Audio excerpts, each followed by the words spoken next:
مگر یہاں پر جو ہماری ریاست میں ہے آج دن تک کوئی ہماری فکر کرنے والا نہیں آیا. جس دن کوئی عوام کی فکر کرنے والا آ گیا اس دن اللہ کی مدد بھی آئے گی, اللہ کی نصرت بھی آئے گی.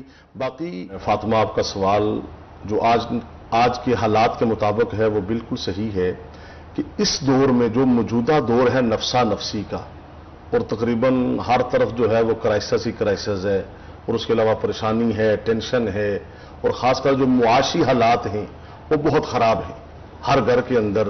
حتیٰ کہ وطن عزیز پاکستان میں خودکشیاں ہو رہی ہیں, وطن عزیز میں خودکشیاں ہو رہی ہیں. اب ان حالات میں ہمیں صبر کیسے کرنا ہے؟ ایک پہلا جواب تو یہ ہے کہ نبی کریم صلی اللہ علیہ وسلم نے فرمایا جو اسلامی مملکت کا حاکم ہے نا, حاکم بادشاہ, اس کو جو قوم ہے